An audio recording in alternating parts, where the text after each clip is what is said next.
டாக்குமெண்டை வைத்து ஒரு பொருண்மையை நிரூபணம் செய்யலாம்.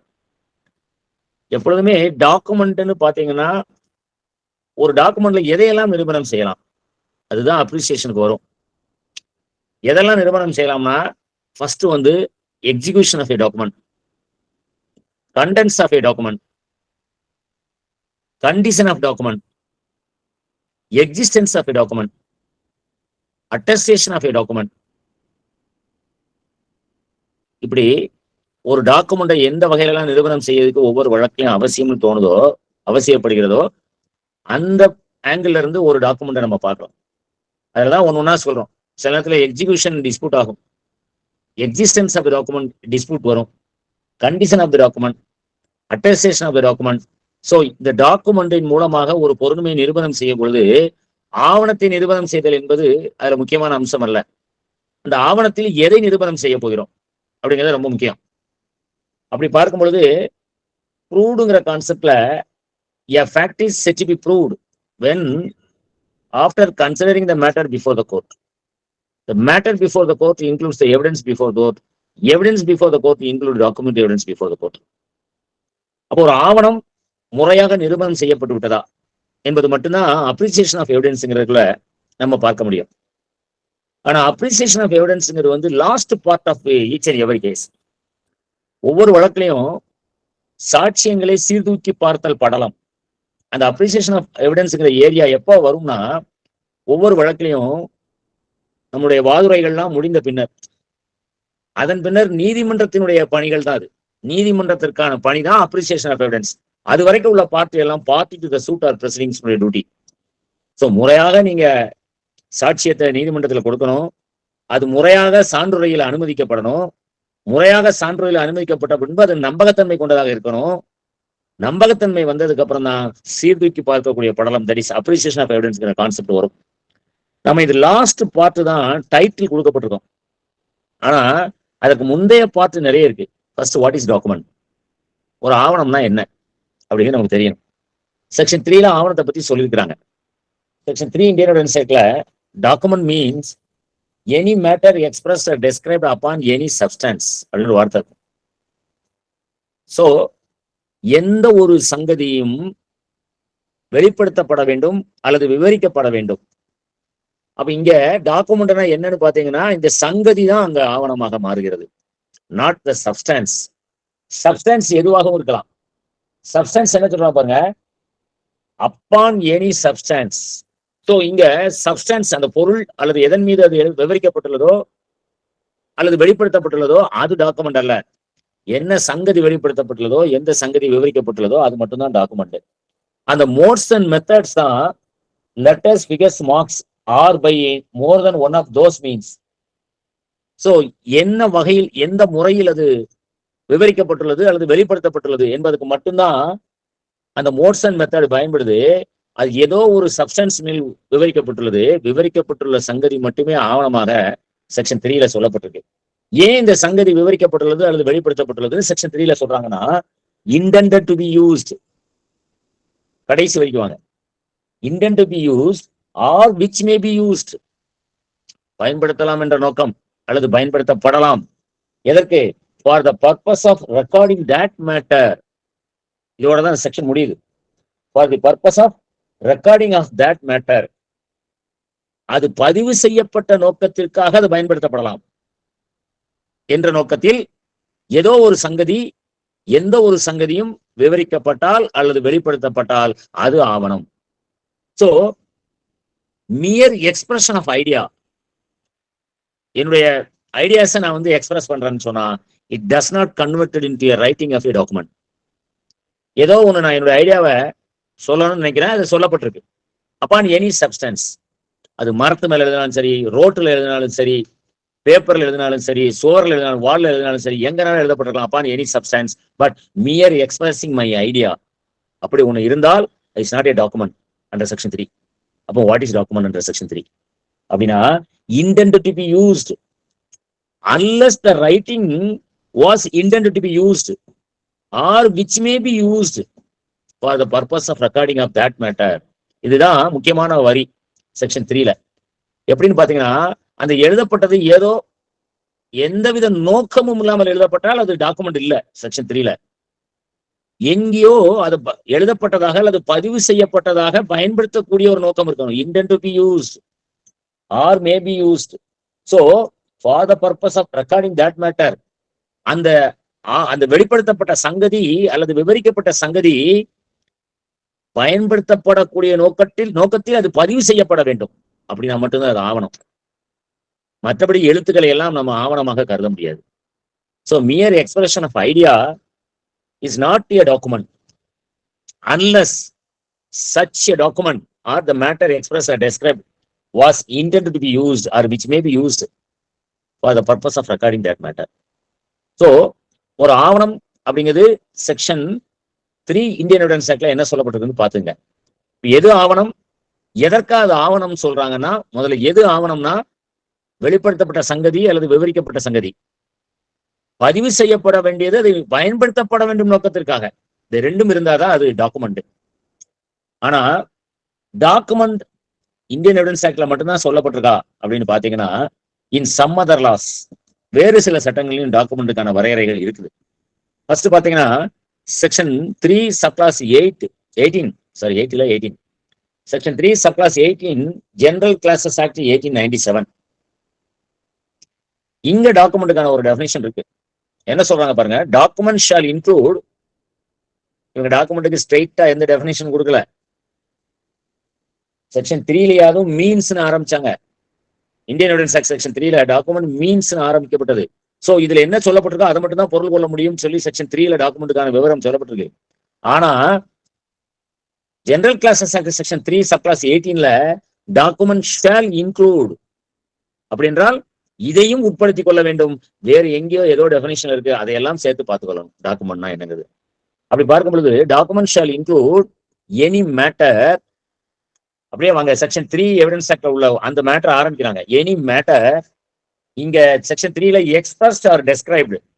ஆனா 3 சப்கிளாஸ் 8 ஜெனரல் கிளாஸஸ் ஆக்ட்ல written, expressed or described upon substance.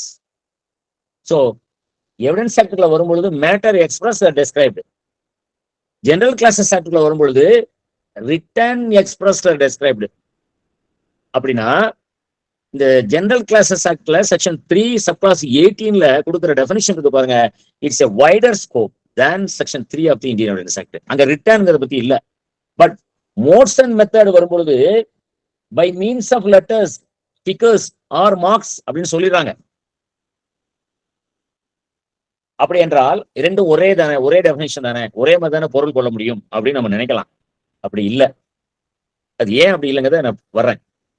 அப்ப இப்ப நீங்க இங்க 3 பாத்துங்க, ரிட்டர்ன், எக்ஸ்பிரஸ், டெஸ்கிரைப்ங்கிறது ஜெனரல் கிளாஸஸ் ஆக்ட்ல இருக்கு.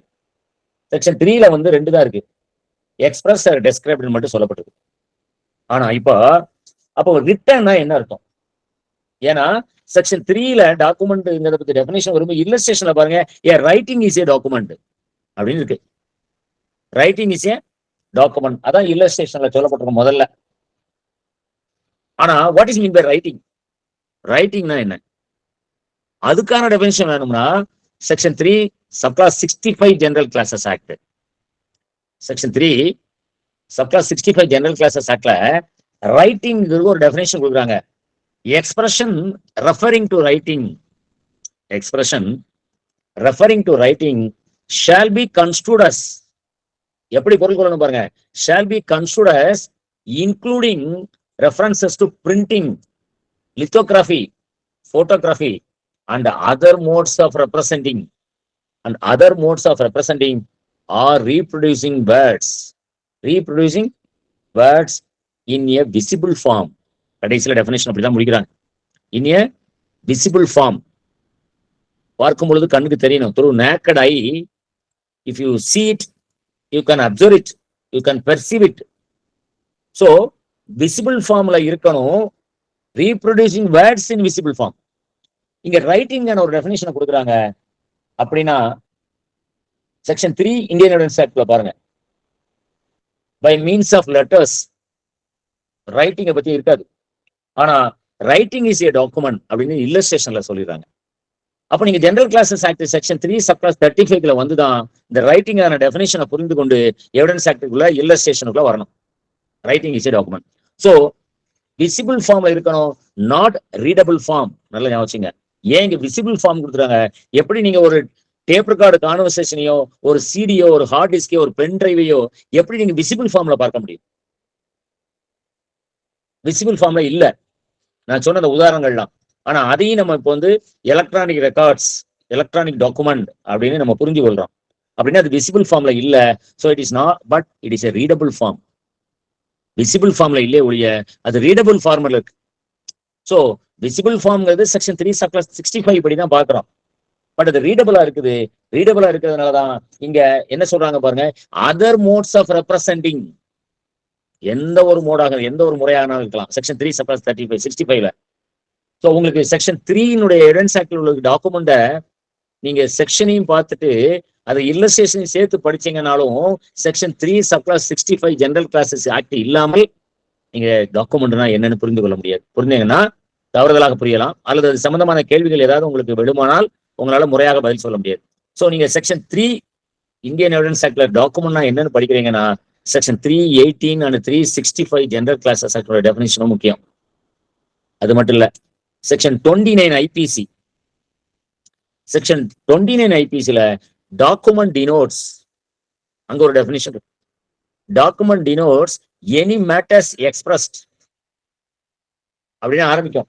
அப்படியே ஆரம்பிச்சு எனி மேட்டர் எக்ஸ்பிரஸ் ஆரம்பிக்கிறது.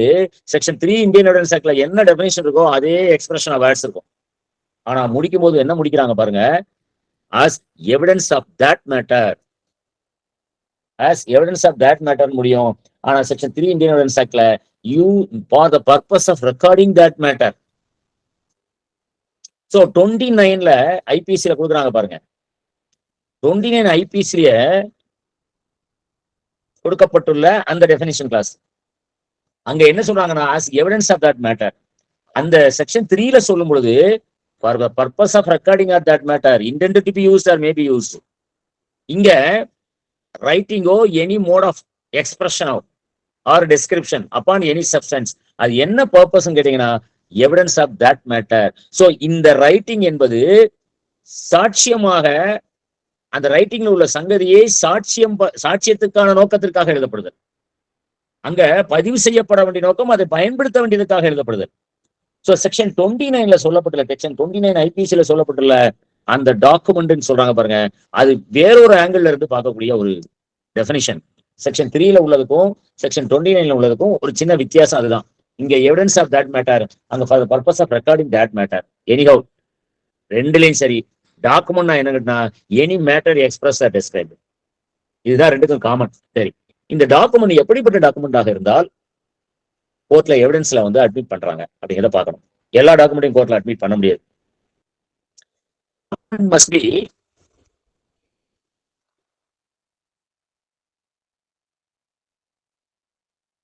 each and every case. Document எப்படிப்பட்ட டாக்குமெண்டா இருந்தா ரிலையபிலிட்டி இருக்கும். அப்ரிசியேஷன் ஆஃப் எவிடன்ஸ் பார்க்கும்போது, அப்ரிசியேஷன் ஆஃப் டாக்குமெண்ட் எவிடன்ஸ் பார்க்கும்போது ரிலையபிலிட்டி இருக்கணும். ரிலையபிலிட்டி, கிரெடிபிலிட்டி இருந்தா மட்டும்தான் அப்ரிசியேஷன் எவிடன்ஸ்ல கொண்டு வர முடியும்.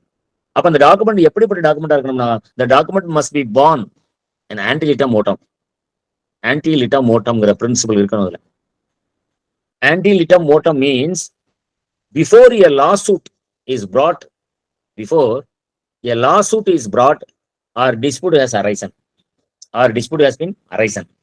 சோ ஒரு ஆவணத்தில் உள்ள உள்ளடக்கம் சம்பந்தமாக ஒரு பிரச்சனை அல்லது ஒரு சர்ச்சை ஏற்படுவதற்கு முன்னர், அல்லது நீதிமன்றத்திற்கு அந்த கண்டென்ட் ஆஃப் த டாக்குமெண்ட்டை பொறுத்து சர்ச்சை உருவாவதற்கு முன்னர் அந்த ஆவணம் பிறப்பிக்கப்பட்டிருந்தால் அந்த ஆவணத்தை நம்பகரமாக எடுத்துக்கொள்ளக்கூடிய ஆவணமாக இருக்கும்.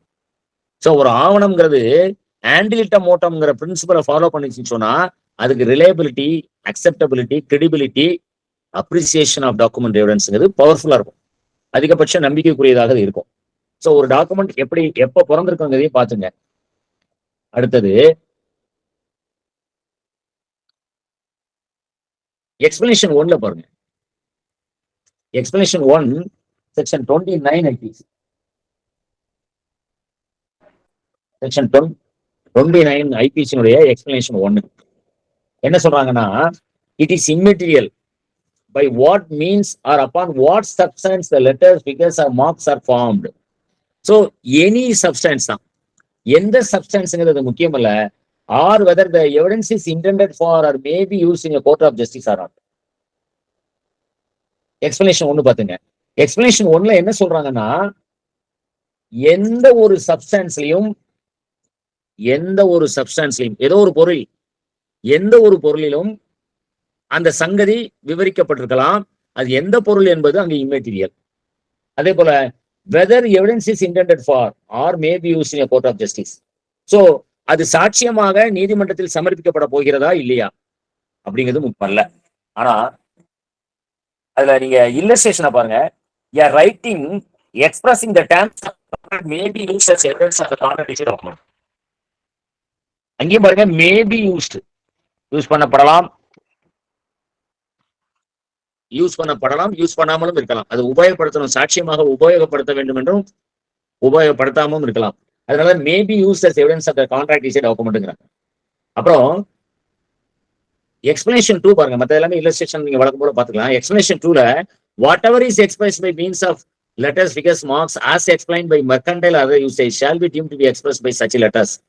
So இந்த இல்லஸ்ட்ரேஷன் 2 இருக்கு பாருங்க. இந்த இல்லஸ்ட்ரேஷன் 2ல எக்ஸ்பிளனேஷன் 2க்கான ஒரு இல்லஸ்ட்ரேஷன் இருக்கு பாருங்க. A write his name on the back of a bill of exchange payable to his order. The meaning of the endorsement as explained in the mercantile usage. So எப்பொழுதுமே trade கஸ்டம்னு ஒண்ணு உண்டு. கஸ்டம்ஸ்ல நிறைய custom இருக்கு. Local custom, trade custom, ஒவ்வொரு கம்யூனிட்டிக்கு ஒரு custom, particular ஏரியால ஒரு கஸ்டம். சோ பழக்க வழக்கங்கள் நிறைய வகையாக பிரிக்கிறாங்க. அதுல ட்ரேடு கஸ்டம்னு ஒண்ணு இருக்கு. அது மெர்கன்டைல் யூசேஜ் நீங்க எக்ஸ்பிளனேஷன்ல 2 இல்லஸ்ட்ரேஷன்ல சொல்றாங்க. that the bill is to be paid to the holder. Bill is to be paid to the holder. The endorsement is a document must be construed in the same manner. என்ன சொல்றாங்கன்னா, ஒரு பிளைனாக ஒரு bill of exchange கொடுக்குறாங்க. அது ஹோல்டருக்கு தான். Holder in due course ஒரு concept இருக்கு negotiable instrument ஆக்ட்ல. So நான் பர்டிகுலர் பர்சன் ஒருத்தருக்கு நான் என்னுடைய பில் ஆஃப் எக்ஸ்சேஞ்ச் ஒன்னு கொடுக்கறது வேற, ஹோல்டர் ஒருத்தருக்கு கொடுக்கறதுங்கிறது வேற. ஏன்னா holder may change from time to time, மாறலாம். காலம் மாற மாற ஹோல்டர் மாறுவாங்க. That is known as holder in due course. So நாம் பொதுவாக இந்த பில் ஆஃப் எக்ஸ்சேஞ்சில் பேயபிள் அப்படின்னு கொடுத்துட்டானா அது யாருக்கானதுன்னு பாத்தீங்கன்னா, அது யார் அதை பயன்படுத்த போகிறாரோ அது அவருக்கானது. ஆனா அது அவருக்கானது என்பது முதலில் நான் எழுதிக்க மாட்டேன். இதான் mercantile usage, holder in due course. அப்ப இங்க பே டு த ஹோல்டர்ங்கிறது எதன் மூலமாக எடுத்துக்கிறீங்க? அங்க எக்ஸ்பிரஷன் வேர்டு இல்ல, சோன் சோக்கு தான் அந்த பில் ஆஃப் எக்ஸ்சேஞ்ச் கொடுத்தான்னு இல்ல.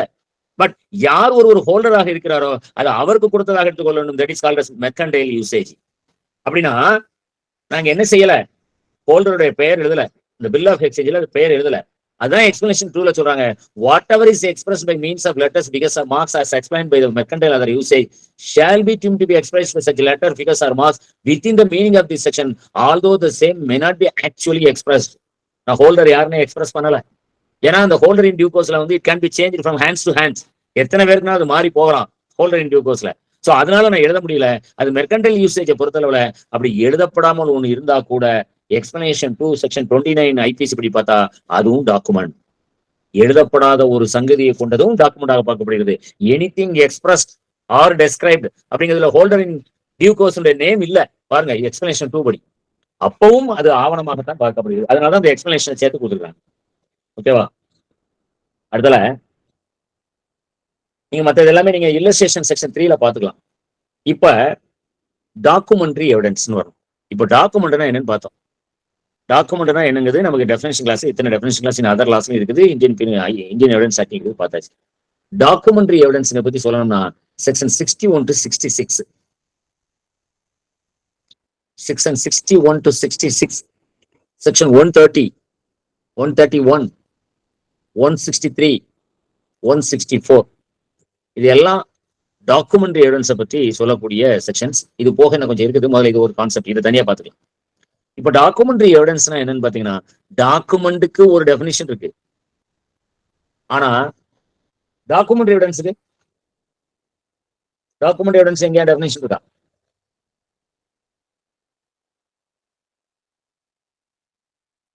செக்ஷன் 3ல டாக்குமெண்ட்னு சொல்லிட்டு அதை டாக்குமெண்ட்ரி எவிடன்ஸ் சொல்லல பாருங்க. டாக்குமெண்ட் மட்டும் தான் சொல்றாங்க. அப்ப நம்ம இப்ப டைட்டிலே appreciation of documentary evidence. So all documents need not be documentary evidence. அதான் அதோட முக்கியமான விஷயம். எல்லா ஆவணங்களும் ஆவண சாட்சியம் அல்ல. ஆவண சாட்சியங்கள் இல்லாம ஆவணங்கள். All documents are not document evidence, but all document evidence are documents. அப்படின்னா டாக்குமெண்ட் எவிடன்ஸ்னா என்ன? All documents including electronic records, all documents including electronic records produced for the purpose, produced for inspection of the court, produced for the inspection of the court, such documents are called document evidence. So when a document, if it is produced for the inspection of the court, it becomes document evidence. So இப்போ உங்களுக்கு டாக்குமெண்ட்டுக்கும் documentary எவிடன்ஸ்க்கும் வித்தியாசம் புரியும்.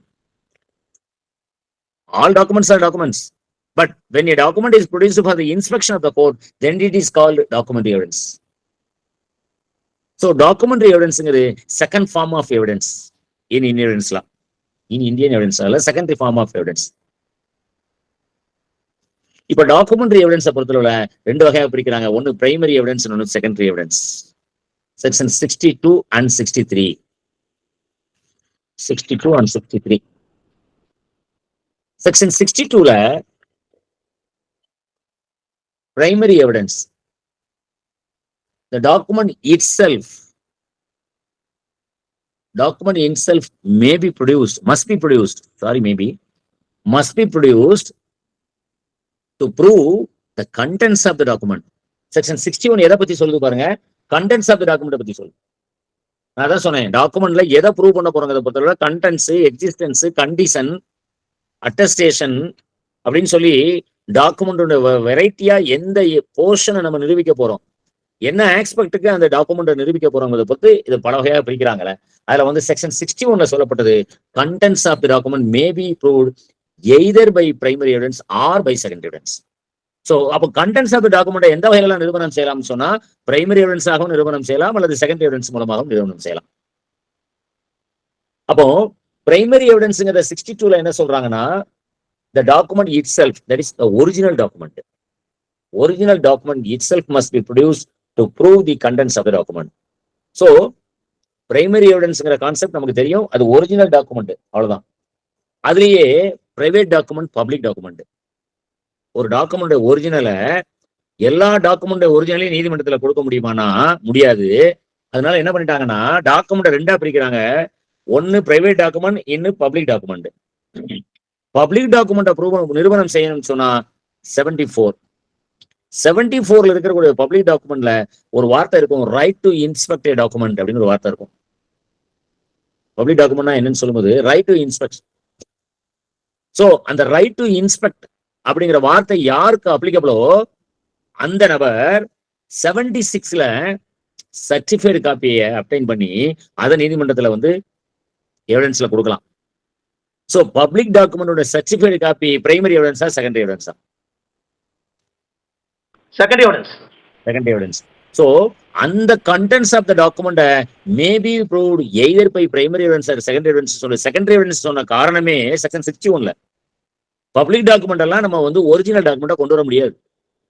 அதனாலதான் என்ன பண்ணாங்கன்னா 61ல contents of the document may be proved either by primary evidence or secondary evidence. So 74, 76ல இருக்கக்கூடிய டாக்குமெண்ட்டை நீங்க செக்ஷன் 61 மூலமாக நிரூபணம் செய்யணும்னா செகண்டரி எவிடன்ஸ் மூலமா தான் நிரூபணம் செய்ய முடியும். அதான் செக்ஷன் 61. பட் செக்ஷன் 64 பாருங்க. செக்ஷன் 64ல lays down a mandatory rule. அங்க கட்டாயப்படுத்தப்படுது ஒரு விதி, mandatory rule that the document must be produced by primary evidence. அப்ப செக்ஷன் 64ல எதை நிரூபணம் செய்ய போறோம்? செக்ஷன் 64ல 61ல சொன்ன மாதிரி கண்டென்ட் ஆஃப் தி டாக்குமெண்ட் நிரூபணம் செய்ய போறோமா? செக்ஷன் 64ல டாக்குமெண்டோட எதை நிரூபணம் செய்ய போறோம்?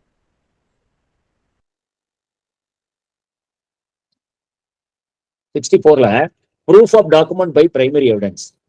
Documents must be proved by primary evidence except in the cases hereinafter mentioned. அவ்வளவுதான் சொல்லப்பட்டது. அப்ப 64ல எதை நிரூபணம் செய்யணும்? ப்ரூஃப் ஆஃப் டாக்குமெண்ட், ஆவணத்தை நிரூபணம் செய்ய போறோம். ஆனா 61ல கண்டென்ட்ஸ் ஆஃப் தி டாக்குமெண்ட் நிரூபணம் செய்யலாம். சோ ஆவணத்தின் உள்ளடக்கத்தை நிரூபணம் செய்தல் என்பது 61ல சொல்லப்பட்டிருக்கு. ஆவணத்தை நிரூபணம் செய்ய வேண்டும் என்பது 64ல சொல்லப்பட்டிருக்கு. ஆனா ஒரு ஆவணத்தை நிறுவனம் செய்யணும் சொன்னா under section 64 it is a mandatory rule that the document must be produced by primary evidence. ஒரு ஆவணத்தை நிறுவனம் செய்வதற்கு நீங்க செகண்டரி எவிடன்ஸ் கொடுக்க முடியாதா என்றால் அங்கேயே answer except in the cases hereinafter mentioned 63 and 65. So 64ங்கிறது 65 63னுடைய ஒரு தொடர்ச்சியாகத்தான் 64 அதை சொல்லப்பட்டது. ஸோ எப்ப எல்லாம் பிரைமரி எவிடன்ஸ் கொடுக்க முடியாது அப்படின்னு பாத்தீங்கன்னா 63ல 65ல சில விஷயங்கள் சொல்லப்பட்டிருக்கு. அந்த சூழ்நிலைகள்ல மட்டும்தான் நீங்க வந்து பிரைமரி எவிடன்ஸ் கொடுக்க முடியாது. பிரைமரி எவிடன்ஸ் கொடுக்க முடியாவிட்டாலும் அந்த டாக்குமெண்ட்டை நிறுவனம் செய்வதற்கு செகண்டரி எவிடன்ஸ் மூலமாக நிறுவனம் செய்யலாம். அதுதான் செக்ஷன் 64. அடுத்தது பாருங்க, எப்பொழுதுமே இந்தியன் எவிடன்ஸ் ஆக்ட் வந்து prefers the original document. In any case Indian evidence act prefers original document. சரி, இப்ப டாக்குமெண்டரி எவிடன்ஸ் சொல்லும்போது ஒரு முக்கியமான ஒரு 3 கேள்விகள் நமக்கு வரணும் மனசுல. ஒண்ணு, how contents of documents are proved. Contents of the document ஆவணத்தின் உள்ளடக்கத்தை எப்படியெல்லாம் நிரூபணம் செய்தது. செக்ஷன் 59ல பாருங்க, section 59 61 to 66 61 to 66 and section 22. So contents of the document நீங்க நிறுவனம் செய்யறது விஷயமாக இந்த செக்ஷனுக்குள்ள நீங்க பார்க்கலாம். அதே போல ஒரு டாக்குமெண்ட் வந்து உண்மையான டாக்குமெண்ட் தானா, ஜெனூன் டாக்குமெண்டா, அதை எப்படி நிறுவனம் செய்யறது. how the document is proved to be genuine. அடுத்த 3 கொஸ்டின் சொன்னேன். ஃபர்ஸ்ட் வந்து contents of the document, how the contents of the document to be proved, how the document is to be proved genuine. மூணாவது, how far and in what cases. how far and in what cases. ஒரு நிமிஷம்,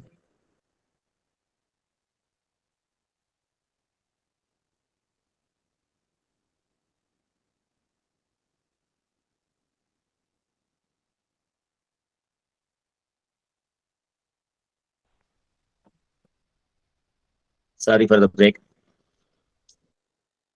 Participants கேக்குதுல? கேக்குது sir. Okay. How far and in what cases oral evidence as to contents of a document is to be excluded. முதல்ல content of the document எப்படி நிரூபணம் செய்தல், ஒரு ஆவணம் வந்து உண்மையான ஆவணம், உண்மைத்தன்மை கொண்டது எப்படி நிரூபணம் செய்தல், எந்த அளவுக்கு என்ன வழக்குகளில் ஒரு டாக்குமெண்டினுடைய கண்டென்ட்டை பத்தி ப்ரூவ் பண்றதுக்கு வாய்மொழி சாட்சியத்தை நீக்குதல், ஏற்றுக்கொள்ள முடியாது. அப்படிங்கிற 3 வகையான ஒரு டாக்குமெண்ட் எவிடன்ஸுடைய நிறுவனத்தை பத்தி வரும்பொழுது 3 வகையான கேள்விகள் இருக்கு. பொதுவாக ப்ரிஃபரபிள் எவிடன்ஸ் என்னன்னு பாத்தீங்கன்னா செக்ஷன் 60ல பாருங்க, oral direct evidence is preferable than hearsay. Section 60ல வந்து பொதுவாக ப்ரிஃபரபிள் எவிடன்ஸ் என்னன்னு கேட்டீங்கன்னா ஓரல் எவிடன்ஸ் தான். ஆனா there is no preference between direct and circumstantial evidence. circumstantial evidenceக்கும் direct evidenceக்கும் ஒரு preference கிடையாது. both are having equal footing. எங்கேயாவது circumstantial evidence விட direct evidence வந்து preferable evidence சொல்லி எங்கேயாவது எவிடன்ஸ் ஆக்ட்ல சொல்லியிருக்காங்களா? அந்த பிரைமசிங்கிறது வந்து ஒரு முன்னுரிமை அல்லது வந்து முதல் தரம் என்பது ஓரல் எவிடன்ஸுக்கும் சர்க்கம்ஸ்டன்ஷியல் எவிடன்ஸுக்கும் எந்த பாகுபாடையும் இந்தியன் எவிடன்ஸ் ஆக்ட்ல சொல்லல. ஓரல் எவிடன்ஸ் கொடுக்கணும்னு சொன்னா நீங்க செக்ஷன் 60ல டைரக்ட் எவிடன்ஸா இருக்கணும், அவ்வளவுதான் சொல்லப்பட்டிருக்கு. ஸோ செக்ஷன் 60 வந்து எப்பொழுதுமே ப்ரிஃபரபிள் தான் அதர் எவிடன்ஸ் சொல்லி எங்கேயும் வந்து இந்தியன் எவிடன்ஸ் ஆக்ட்ல டிஸ்டிங்விஷ் பண்ணப்படவில்லை. பிகாஸ் த சர்க்கம்ஸ்டான்ஷியல் எவிடன்ஸும் ஓரல் எவிடன்ஸுக்கும் சேம் ஃபூட்டிங் தான். இன்னும் நல்ல சொல்ல போனா அப்ரிசியேஷன் ஆஃப் எவிடன்ஸ்ல வந்து பாத்தீங்கன்னா men may lie but circumstances will not அப்படிங்கிறது தான் டிக்டம். மனிதன் பொய் சொல்லுவான், சந்தர்ப்பங்கள் சொல்லாதுங்கிறான். அப்படி பார்த்தா சர்க்கம்ஸ்டன்ஷியல் எவிடன்ஸ் தான் பெஸ்ட் எவிடன்ஸாக இருக்க முடியும். பட் அதற்காக இந்தியன் எவிடன்ஸ் ஆக்ட்ல வந்து சர்க்கம்ஸ்டன்ஷியல் எவிடன்ஸ்க்கு ஒரு ப்ரிஃபரன்ஸ் கொடுக்கவும் இல்லை, ஒரு பிரைமசி அட்டாச் பண்ணவும் இல்லை. ஓரல் எவிடன்ஸும் சர்க்கம்ஸ்டன்ஷியல் எவிடன்ஸும் ஈக்குவல் ஃபூட்டிங் தான். செக்ஷன் 6 அண்ட் செக்ஷன் 32(1) இந்த ரெண்டுலையும் நீங்க அதை பார்க்கலாம். சரி, now the question whether the document is preferable to oral evidence, whether the documentary evidence is preferable to oral evidence or not. இப்போ முதல்ல பார்த்தது வந்து direct evidence versus circumstantial evidence பார்த்தோம். அதுல எந்த ப்ரிஃபரன்ஸும் எவிடன்ஸ் ஆக்ட் டிஸ்டிங்விஷ் பண்ணல. ஆனா இப்ப ஒரு டாக்குமெண்ட் எவிடன்ஸ் இருக்குது, ஓரல் எவிடன்ஸ் இருக்குது. அப்ப இப்ப டாக்குமெண்ட் எவிடன்ஸுக்கு ப்ரிஃபரன்ஸ் இருக்கா இல்லையா?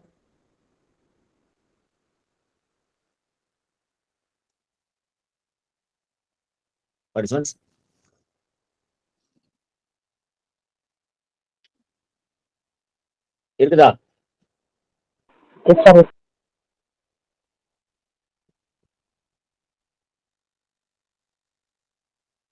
Hello participants?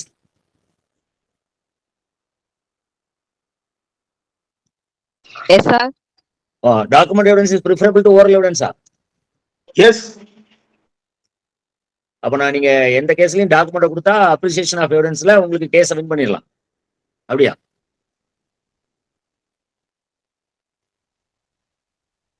What about section 93 to 96? Section 93 to 96ல நீங்க ஒரு பர்டிகுலர் ஃபேக்டை ப்ரூவ் பண்றதுக்கு டாக்குமெண்ட் கொடுத்தீங்கன்னா அந்த டாக்குமெண்டே வந்து கண்டென்ட் ஆஃப் த டாக்குமெண்ட்டை வந்து டிஸ்ப்ரூவ் பண்ண முடியும். செக்ஷன் 93 to 96 அப்படின்னு சொன்னா ஓரல் எவிடன்ஸோட டாக்குமெண்ட் எவிடன்ஸுக்கு வந்து ப்ரிஃபரன்ஸ் கொடுத்துட முடியுமா? அப்புறம் 95 to 99 பாருங்க. 95 to செக்ஷன் 95 to 99 எந்த இடத்துலையும் எவிடன்ஸ் ஆக்ட்ல டாக்குமெண்ட் எவிடன்ஸுக்கு ப்ரிஃபரன்ஸ் கொடுத்து ஓரல் எவிடன்ஸுக்கு வந்து அதனுடைய வேல்யூ வந்து குறைவாக இருக்குதுன்னு சொல்லல. பட் டாக்குமெண்டுடைய நேச்சர் என்னன்னு பாருங்க.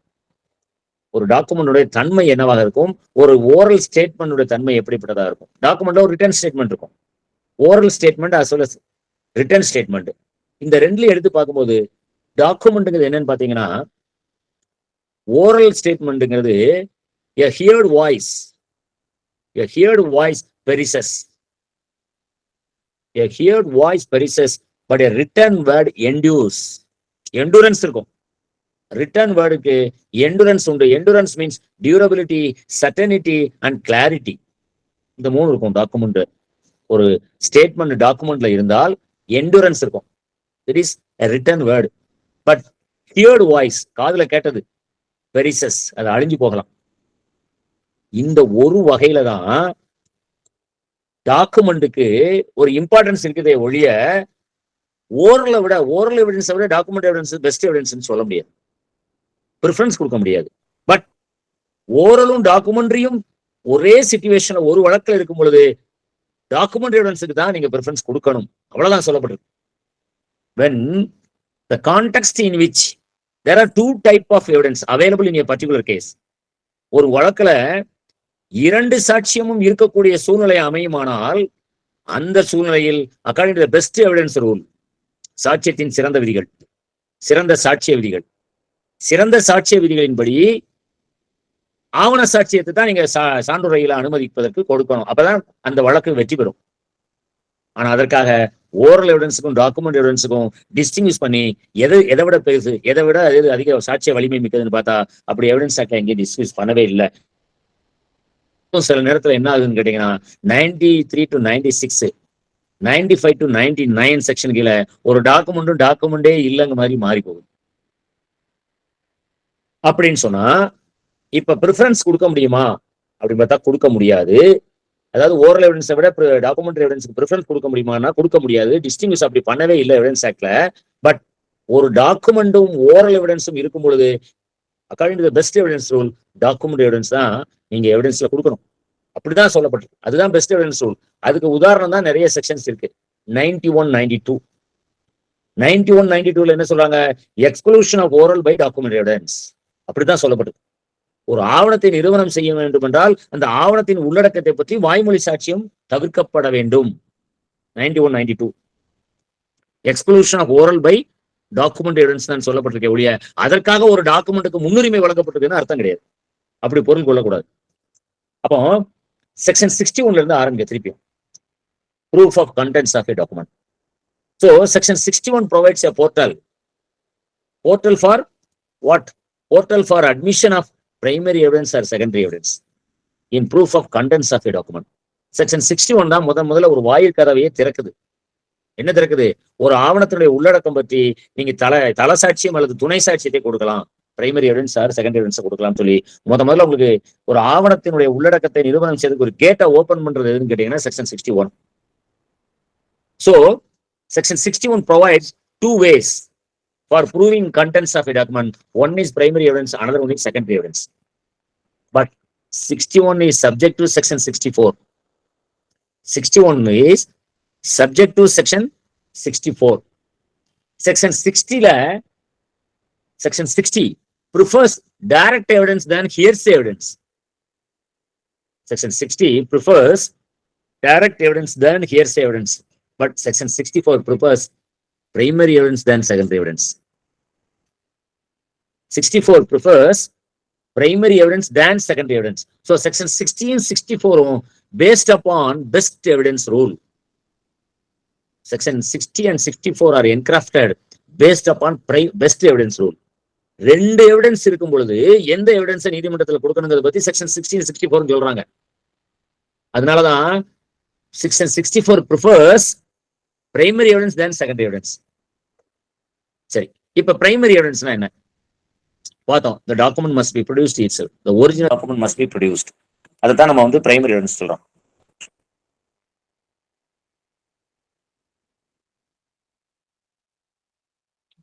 Okay. So primary evidence அப்படின்னு பார்க்கும்போது the document original document itself must be produced ன்னு சொல்லி பார்த்தோம். Secondary evidenceனா in the absence of better evidence. In the absence of better evidence means primary evidence தான் better evidence mean பண்ண வேண்டியது. So in the absence of better evidence and when proper explanation of its absence has been given. When proper explanation of its absence has been given. அப்படி உங்களுக்கு better evidence absent-ஆ இருக்கு, better evidence இப்ப கொடுக்க முடியாது, அதற்கான காரணம் என்ன அப்படிங்கிற plausible explanation கொடுத்தால் அந்த எவிடன்ஸ் என்னவா கொடுக்கப்படுது, செகண்டரி எவிடன்ஸாக கொடுக்கப்படுது. அப்ப செகண்டரி எவிடன்ஸ்ங்கிறது எப்ப கொடுக்கப்படுதுன்னா in absence of better evidence and proper explanation for its absence, ரெண்டும் இருந்தால்தான் செகண்டரி எவிடன்ஸ் கொடுக்க முடியும். பிரைமரி எவிடன்ஸ்ங்கிறது ஒரிஜினல் டாக்குமெண்ட் இட்செல்ஃப்.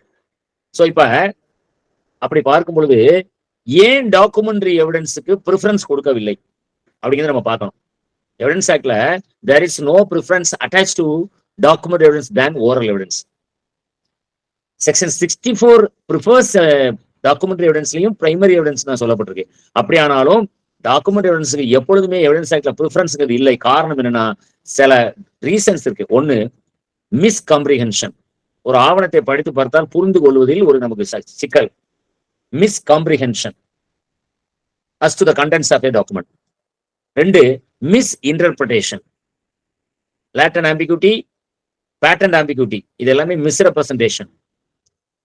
இந்த மிஸ்ரெப்ரசன்டேஷன் எய்தர் இன்டெண்டட், அது வேணுக்குமனே மெனக்கிட்டு உள்நோக்கத்தோடு மிஸ்ரெப்ரசன்டேஷன் மிஸ்இன்டர்பிரேஷன், அல்லது இன்அட்வர்டன்ட், அது தெரியாமலேயே. சோ ஒன்னு மிஸ்காம்ப்ரிஹென்ஷன், another one is misinterpretation. Misinterpretation is of two kinds, one intended or inadvertent. Right. So இப்ப நீங்க எங்க பிரைமரி எவிடன்ஸ் கொடுக்கணுமோ அந்த வழக்குல பிரைமரி எவிடன்ஸ் கொடுக்கணும், எந்த வழக்குல செகண்டரி எவிடன்ஸ் கொடுக்கலாமோ அந்த வழக்குல செகண்டரி எவிடன்ஸ் கொடுக்கணும்.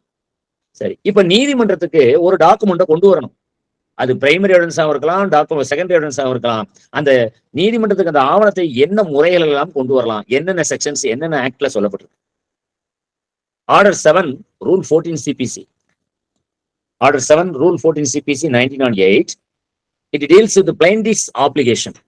Plaintiff's obligation. Plaintiff file பண்ணும் பொழுது what are the document he proposes to rely, he goes to rely அப்படிங்கிறத அவர் சொல்ல போறார்.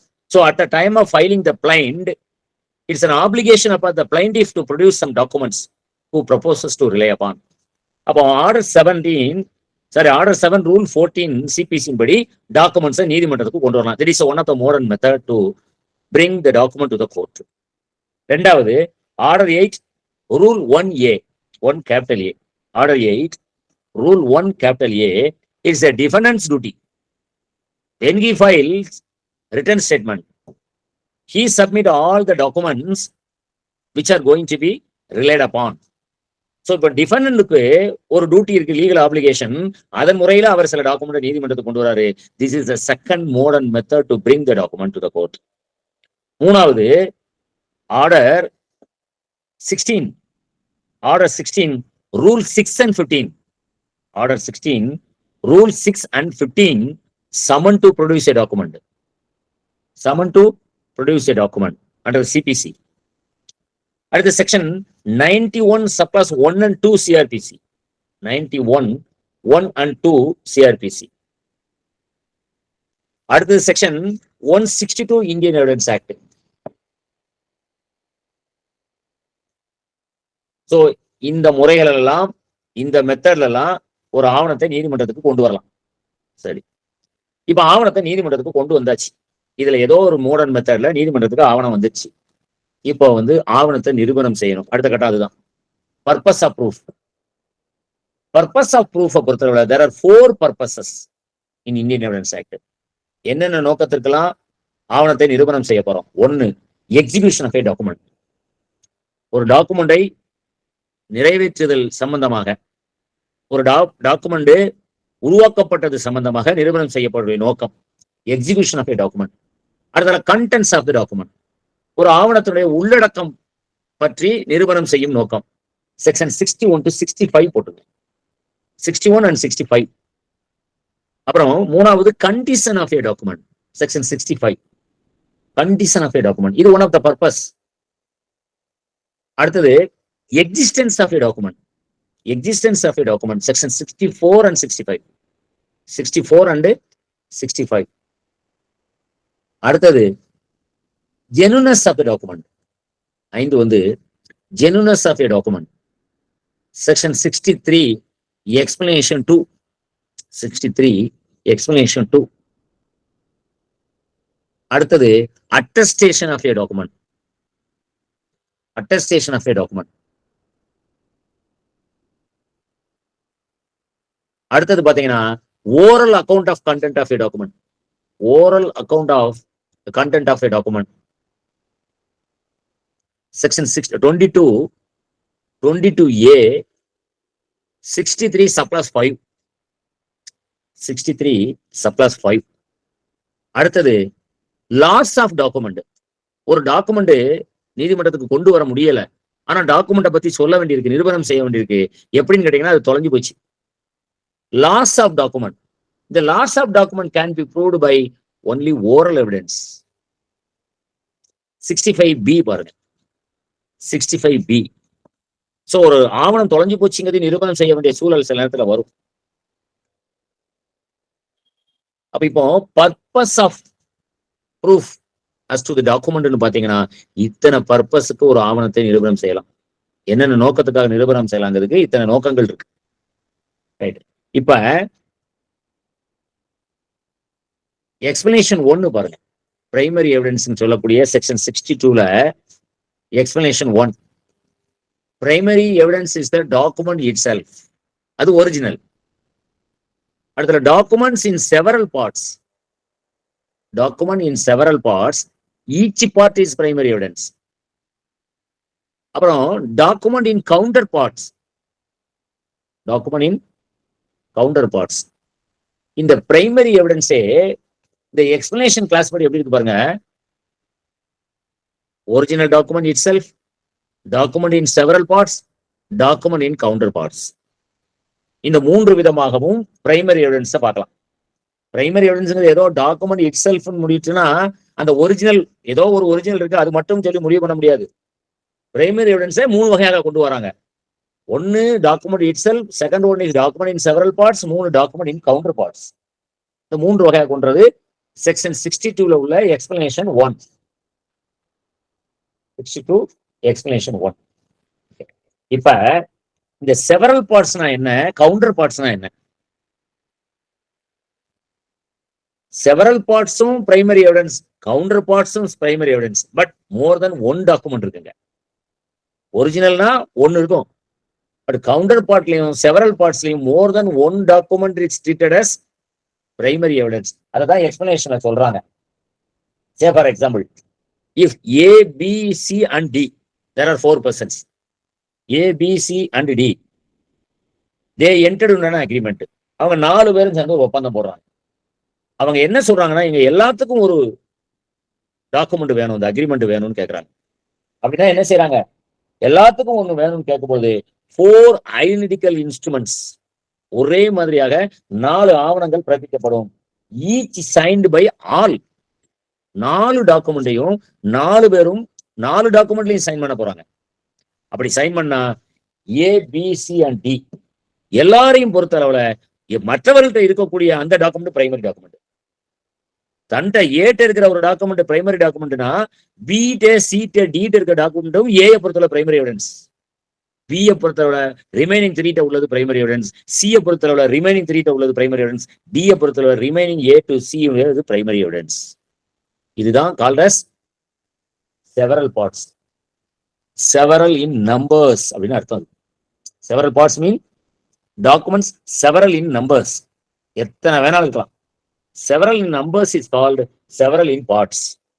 எல்லா பார்ட்ஸ், எல்லா நம்பர் ஆஃப் டாக்குமெண்ட்டும் இங்க பிரைமரி எவிடன்ஸ். அடுத்தது பாருங்க, கவுண்டர் பார்ட்ஸ். கவுண்டர் பார்ட்ஸ்ல say for example if A and B entered into an agreement, ஏயும் பியும் ஒரு லீஸ் அக்ரிமெண்ட்டை போடுறாங்க. அந்த லீஸ் அக்ரிமெண்ட்ல அவங்க they want to make the document in duplicate பண்றாங்க. One is signed by A given to B. One is signed by A is given to B and another one is signed by B is given to A. A பிறப்பித்து கொடுக்கக்கூடிய lease agreement sign பண்ணி B ட்ட கொடுத்துறாரு. B பிறப்பித்து கொடுத்த sign பண்ணி கொடுக்கப்பட்ட lease அக்ரிமெண்ட்டை A ட்ட கொடுத்துறாரு. இப்ப இந்த எக்ஸ்பிளனேஷன் ஒன்னு படி பார்த்தா A சைன் பண்ணி கொடுக்குறாரு பாருங்க.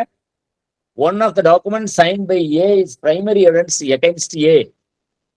ஏக்கு எதிராக அதை நிரூபணம் செய்யும் பொழுது A கொடுத்தது வந்து primary evidence.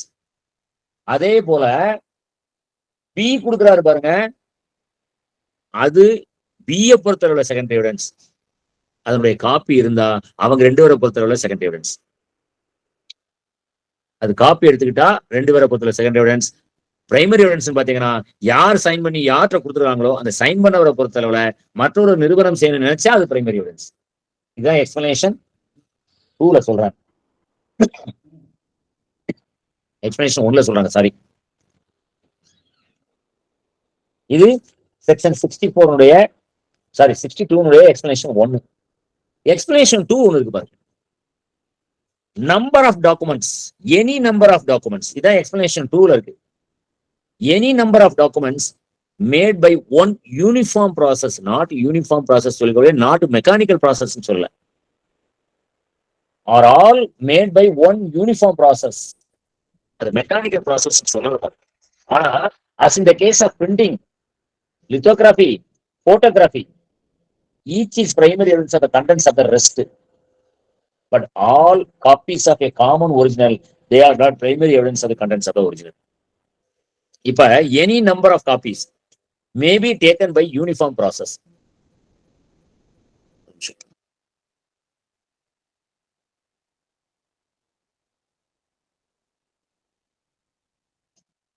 Okay, so any number of copies made by one uniform process, அது என்ன பண்றாங்க, அது பிரைமரி எவிடன்ஸாவே கொண்டு வராங்க. எக்ஸ்பிளனேஷன் 2 படி பார்த்தா. சோ செக்ஷன் 62 படி பிரைமரி எவிடன்ஸ்ங்கிறத 3 வகையாக பார்க்கறாங்க.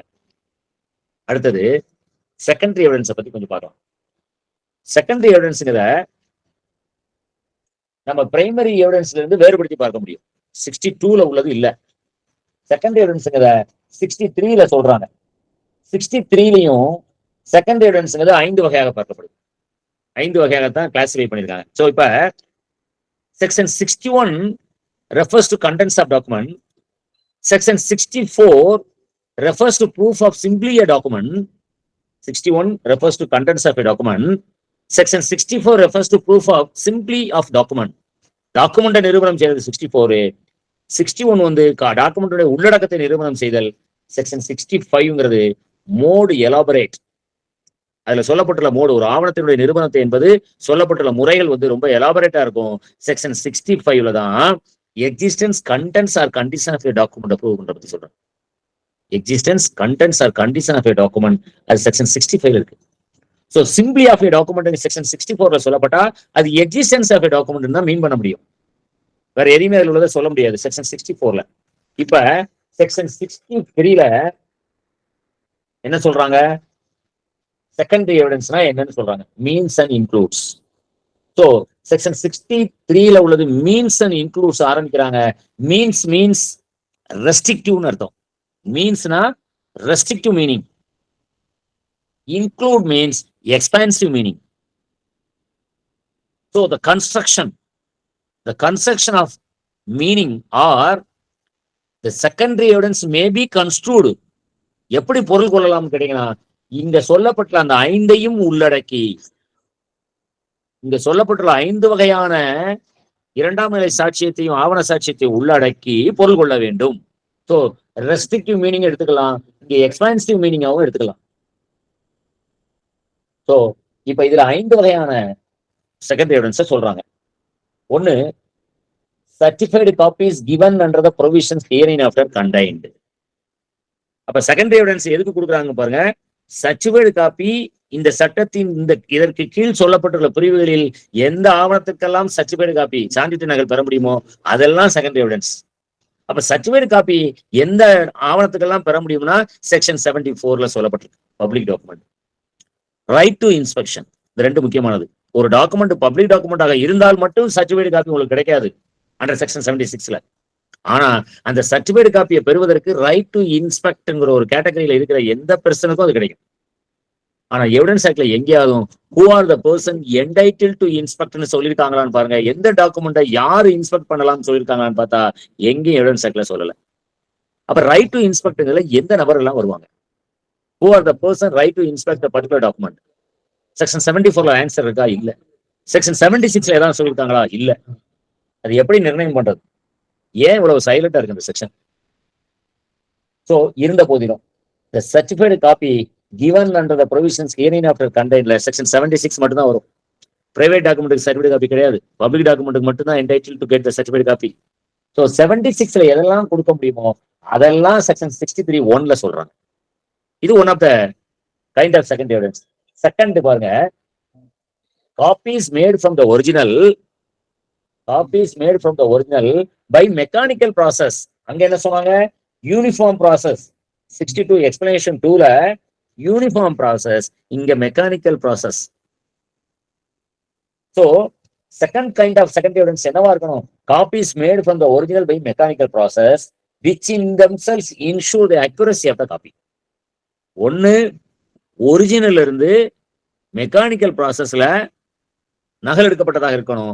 அப்படி அந்த நகல் எடுத்தா அது அதுல உள்ள கண்டென்ட்டை துல்லியமாக நமக்கு உறுதிப்பட சொல்லும். அப்போ ensure the accuracy of the copy and copies compared with such copies. So ஒரு ஒரிஜினல், அந்த ஒரிஜினல் இருந்து மெக்கானிக்கல் ப்ராசஸ்ல எனி நம்பர் ஆஃப் காப்பீஸ் அப்படின்னு சொன்னா அந்த any number of copies original இருந்து எடுக்கும்போது அது மெக்கானிக்கல் ப்ராசஸ் இருக்கிறதுனால without human intervention it can be taken. நம்ம any number of copies they can be taken without human intervention. Without human intervention it proves the accuracy of the contents of the document. அதனாலதான் prove the ensure the accuracy of the copy. அது மட்டுமல்ல, ஒரு original இருந்து any number of copies through mechanical process எடுக்கிறது மட்டும் secondary evidence இல்ல. And அது மட்டுமல்ல, and copies compared with such copies, அதுல இருந்து 1000 காப்பி எடுக்கலாம். ஒரு original any number of copies, அதுக்கப்புறம் அந்த காப்பீஸ்ல இருந்து copies but compared with such copies. ஒரு சின்ன கண்டிஷன் என்னங்கன்னா, அப்படி நீங்க ஒரு மெக்கானிக்கல் ப்ராசஸ் எடுக்கப்பட்ட ஒரு ஆவணத்தை அதுல இருந்து எடுக்கப்படக்கூடிய காப்பி ஆவணத்தை கம்பேர் பண்ணி பார்த்துக்கணும். அப்பவும் அது எதற்குன்னு கேட்டீங்கன்னா, in order to ensure the accuracy of the copy. So content of the டாக்குமெண்ட்டை பொறுத்தளவுல அக்யூரசி ரொம்ப முக்கியம்.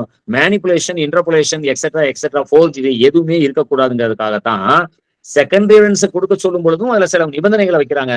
ஏன்னா அதுல ஹியூமன் இன்டர்வென்ஷன் வந்துச்சுன்னு சொன்னா மேனிபுலேஷன் வந்துடும். ஆனா இங்க மெக்கானிக்கல் ப்ராசஸ் சொல்லும் பொழுது அதுல மேனிபுலேஷனுக்கான சான்சஸ் இல்ல. It is ensure the accuracy of the copy. These are also called secondary evidence under section 63 subclass 2. அடுத்தது 3ல பாருங்க, copies made from or compared with original. Copies made from copies made from original are compared with original படிக்கணும். Copies made from original no பிரச்சனை, ஒரு பிரச்சனை இல்லை. இங்க mechanical ப்ராசஸ்லாம் சொல்லல, செகண்ட்ல சொல்றாங்க பாருங்க மெக்கானிக்கல் ப்ராசஸ், அதெல்லாம் இங்க சொல்லல.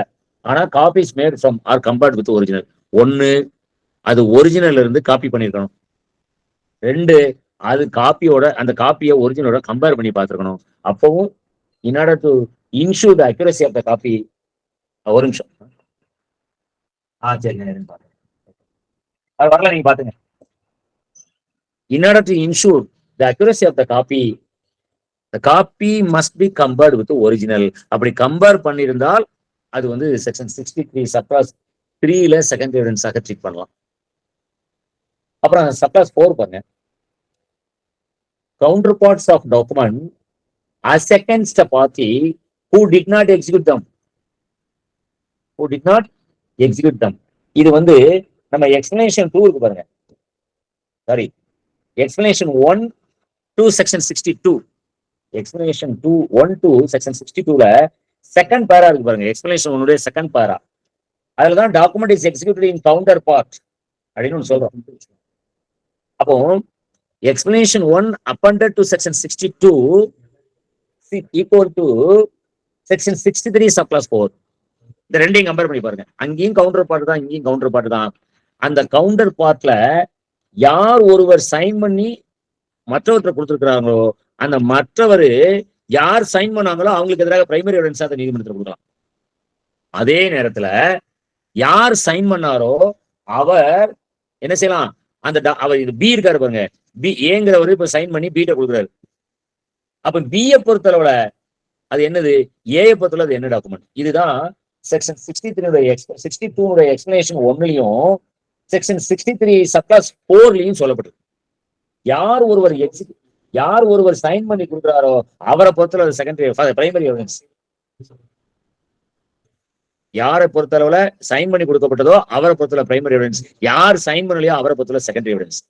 இப்ப அந்த செகண்டரி எவிடன்ஸ் தான் 63 சப்ளாஸ் 4ல சொல்லப்பட்டிருக்கு.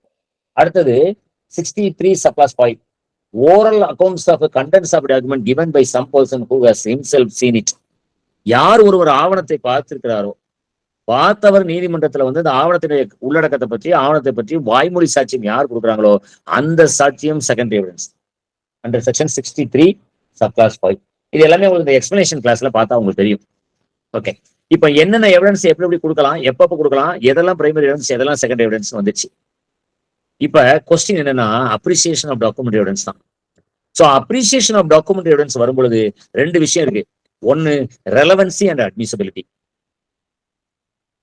when a fact is relevant, ஒரு பொருண்மை ஒரு வழக்கில் தொடர்புடைய பொறுமையாக இருந்தால் then the question of admissibility is there. அதுக்காக ரெலவெண்டாக இருக்குங்காக எல்லா ரெலவெண்ட் ஃபேக்டையும் அட்மிட் பண்ண முடியாது எவிடன்ஸ்ல.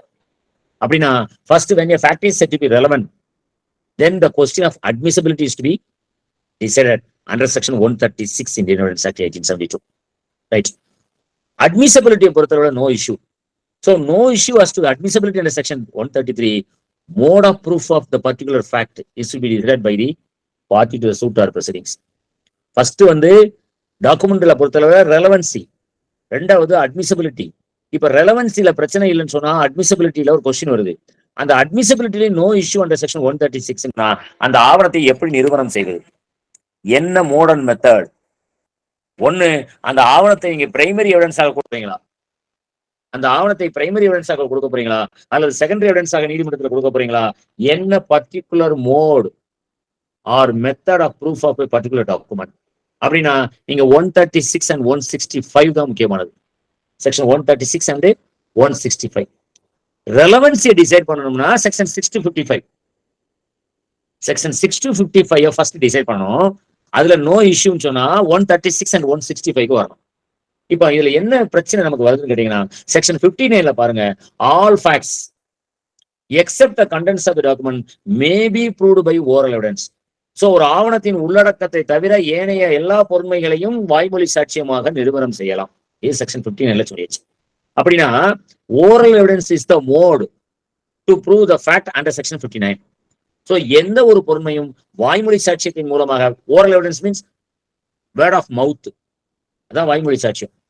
ஆனா செக்ஷன் 60லயும் பார்க்கும்போது அந்த ஓரல் எவிடன்ஸ் மஸ்ட் பி டைரக்டா இருக்கணும். என்ன சொல்றாங்க, ஹியர்ஸ் எவிடன்ஸை எக்ஸ்க்ளூட் பண்ணணும். இது 15 and 60 இருக்கு. அதே மாதிரி டாக்குமெண்ட் ப்ரூவ் பண்ணும்பொழுது primary evidence or secondary evidence பாக்குறோம். எப்ப பிரைமரி எவிடன்ஸ் எப்ப செகண்டரி எவிடன்ஸ்ங்கிற 65ல நீங்க பாத்துக்கலாம். எதெல்லாம் செகண்டரி எவிடன்ஸ் 63, என்னென்ன சூழ்நிலைகள் எல்லாம் செகண்டரி எவிடன்ஸ் அட்மிட் பண்ணலாங்கிறது 65ல இருக்கு. அதன்படி அட்மிட் பண்ணும் பொழுது மோட் ஆஃப் ப்ரூஃப்ங்கிறது 2 விதமா பார்க்கப்படுது. ஒன்னு admissibility of evidence, admissibility of evidence. Another one is admissibility of mode of proof of a particular fact. Admissibility as to mode of proof of a particular fact. ஒன்று admissibility of evidence. Admissibility of evidence 59, 60 and 62, 64. இப்போ mode of admissibility as to mode of proof, எப்ப primary evidence எப்ப secondary evidence, எதை எந்த ஆவணத்தின் மூலமாக நிறுவனம் செய்தல் பார்க்கும்போது 2 விதமாக பார்க்காங்க. ஒன்னு அட்மிசிபிலிட்டி ஆஃப் எவிடன்ஸ், அங்க சில அப்ஜெக்ஷன்ஸ் இரலவெண்ட் எவிடன்ஸ் அட்மிட் பண்ணக்கூடாது, செக்ஷன் 136 கரெக்டா அப்ளை பண்ணணும் ஒரு ஜட்ஜி அப்படின்னு ஒரு பக்கம் பாக்குறாங்க. அப்ப இங்க ஒரு இரலவெண்ட் ஃபேக்ட் ஆர் இன்அட்மிசிபிள் ஃபேக்ட் ஏதோ ஒன்னு எவிடன்ஸ்ல அட்மிட் பண்றாங்கன்னா அந்த அப்ஜெக்ஷன்ஸை எப்ப தெரிவிக்கணும்? At the first instance itself, at the first instance means before the trial court itself, or it can be raised, such objection can be raised in either stage, in either the later stage of the same suit or proceeding, or in appellate stage or revisional stage. எப்ப அந்த அப்ஜெக்ஷனை தெரிவிக்கணும்? எப்ப அந்த அப்ஜெக்ஷனை தெரிவிக்காம விட்டால் பின்னால உங்களுடைய நிலைகள்ல ஏதோ ஒரு சமயத்துல அந்த அப்ஜெக்ஷனை தெரிவிக்க முடியுமா முடியாதா, ரைஸ் பண்ண முடியுமா முடியாதாங்கிறது ஒரு பக்கம். இந்த ரெண்டையுமே அட்மிசிபிலிட்டி ஆஃப் எவிடன்ஸுக்கும் இந்த அப்ஜெக்ஷனை பார்க்கணும். அப்ஜெக்ஷன் அதாவது அட்மிசிபிலிட்டி அஸ் டு மோட் ஆஃப் ப்ரூஃப்ங்கிறதையும் பார்க்கணும். எப்பொழுதுமே இந்தியன் எவிடன்ஸ் ஆக்ட்ல அட்மிசிபிலிட்டி ஆஃப் எவிடன்ஸ் அப்படிங்கிறத எடுத்து பார்க்கும் பொழுது லா கம்பல்ஸ் எந்த எவிடன்ஸை அட்மிட் பண்ணணும், எந்த எவிடன்ஸை எக்ஸ்க்ளூட் பண்ணணும் அப்படிங்கிறத 15 and 60லையும் 136லையும் சொல்லியாச்சு. ஆனா ஆவணங்களை பொறுத்தளவுல என்ன முறையில் நிரூபணம் செய்யுது அப்படிங்கிறத பொறுத்தளவுல எவிடன்ஸ் ஆக்ட் எங்கேயும் கம்பல் பண்ணவே இல்லை.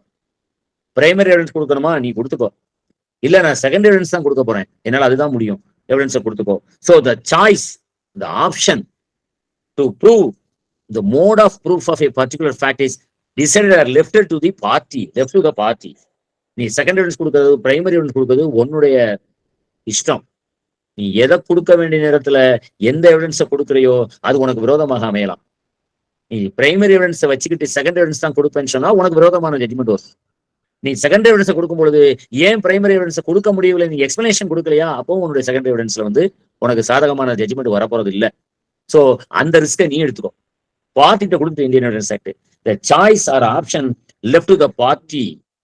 அப்ப இப்ப நான் பிரைமரி எவிடன்ஸ் கொடுக்கும் பொழுது அதை கொடுக்காம செகண்டரி எவிடன்ஸ் ஒரு வழக்கை கொடுத்தா எப்ப அப்ஜெக்ஷன் தெரிவிச்சா சரியாக இருக்கும்? முதல்ல பாருங்க, admissibility of evidence and its objection. இங்க admissibility as to mode of proof of a particular fact and its objection. Admissibility of evidence பொறுத்தளவுல irrelevant or inadmissible evidence admit பண்ணாங்கன்னா such objection might be raised at the first instance or before the trial court itself, failing which அந்த மாதிரி அட்மிஷனை அட்மிட்டபிள் evidence ஆக மாற்றும் பொழுது அந்த objection தெரிவிக்கட்டா அது எந்த ஸ்டேஜிலையும் தெரிவிக்கலாம். அந்த அப்ஜெக்ஷனை ரைஸ் பண்ணலாம் at the first instance or the later stage of the same case or in appellate jurisdiction or in revisional jurisdiction. Such objection could be raised at any stage because always it is inadmissible evidence. And the evidence inadmissible evidence. Section 165ல irrelevant fact evidence admissible ஆக கொடுக்கலாம், but the judgment must be based upon the facts declared to be relevant hereinafter in this act or duly proved ஒரு வாசகம் இருக்கும், ப்ரொவிசர் கிளாஸ்ல இருக்கும் 165ல. அப்போ ஒரு தீர்ப்பை கொடுக்கணும்னு சொன்னா முறையற்ற அல்லது தொடர்பில்லாத பொறுமைகளின் சாட்சியத்தின் அடிப்படையில் அந்த தீர்ப்பு இருக்கக்கூடாது. Facts declared to be relevant and duly proved அப்படிங்கிற வாசகம் ஃபர்ஸ்ட் ப்ரொவிசர் கிளாஸ் 165 இருக்கு. அப்போ ஒரு தீர்ப்பு வரணும்னு சொன்னா ரெலவென்ட் ஃபேக்டாக இருக்கணும், அது அட்மிசபிள் எவிடன்ஸாக இருக்கணும், அதன் அடிப்படையில் தீர்ப்பு அமையணும் அப்படின்னு சொன்னா அந்த objection mode of proof, admissibility as to mode of proof of a particular fact. ஒரு டாக்குமெண்ட் பிரைமரி எவிடன்ஸ் கொடுக்கணும், நீங்க கொடுக்கவில்லை, செகண்டரி எவிடன்ஸ் தான் கொடுக்குறீங்க. நீங்க செகண்டரி எவிடன்ஸ் கொடுக்குறீங்கன்னா சொல்லுங்க.